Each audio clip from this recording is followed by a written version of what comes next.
Okey geng, kita ada sebuah kereta Prairie Turbo. Dia banyak ke masalah macam ni banyak terjadi, kerap terjadi kepada kereta Prairie Turbo, Izora Turbo, Suprema Turbo, banyak terjadi dan kerap terjadi masalah macam ni. Kalau anda kata customer tak alert ataupun bawa kereta sambil leka lah, bawa kereta sambil leka tak alert sangat benda macam ni, boleh hancur dia punya enjin ni. Tapi kebanyakan orang dah tahu dah. Pengguna Prairie Turbo, Izora Turbo, Suprema apa tu, orang tahu dah. Bila dia rasa lain macam, terus berhenti. Tapi kena wajib berhenti lah. Kalau setengah orang ni tak perasan, bunyi dah macam isi basuh dah kereta, tak berhenti, air mata lah, jahanam, hancur terus enjin. Kalau korang tengok kereta ni, try tarik dia punya listrik minyak hitam ni, minyak ni dah kering dah ni. Ada sikit lah, dekat sikit je.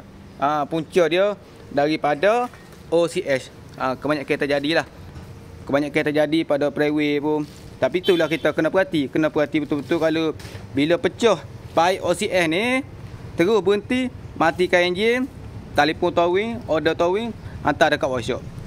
Jangan korang bila bunyi dah macam mesin basuh, berhenti buat relax, try start balik. Tak boleh. Jangan buat macam tu. Sebab benda ni boleh mengakibatkan enjin kereta korang hancur lebu. Tukar enjin kosong. Mampulah. Dia sebab OCS dia ni, OCS dia kebanyakan lah boleh pecah daripada pipe ni. Pipe ni dia deflection kuat sangat ni. Dia tekanan ni, yang sini ni. Sebab sini dia memang tekanan kuat. Kebanyakan boleh pecah daripada sini lah.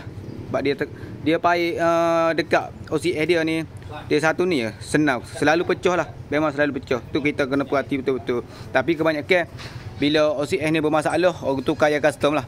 Tak tukar ada yang half-cut ke apa, yang ori balik ke orang tak tukar. Kebanyakan orang tukar yang custom untuk bagi ketahanan lama. Kalau korang pakai yang custom 3-4 tahun, 4-5 tahun lah, 4-5 tahun tak payah nak fikir dah, benda ni tak akan pecah dah. Tapi dan OCS ni boleh bermasalah juga ni, benda ni. Cuma kereta ni kita nak tukar dia punya hose dulu. Tukar dia punya hose yang pecah dulu ni. Nak start enjin dulu. Nak start enjin, tengok enjin dia dalam kondisi okey ke tak okey. Sebab minyak hitam kering tu. Kalau anda kata enjin dia okey, tukar pipe ni, start enjin dalam keadaan okey, isi minyak okey, tak ada masalah semua, barulah kita tukar OCS lain. OCS ni nanti kita tukar yang lain lah. Cuma nak bagi hidup dulu enjin. Nak tengok macam mana kondisi enjin kereta Prairie ni. Habislah. Nasib baik ono perasan masa dia bawa, dia kata nak sampai dekat tu kereta dia bunyi macam mesin basuh. Tu dia terus berhenti tepi jalan. Tengok minyak hitam dah bersembuh, minyak hitam kering. Tu terus order towing, hantar dekat workshop. Cuma kita nak bagi kereta ni hidup dulu enjin. Tengok macam mana kondisi enjin dia Prairie Turbo OCS.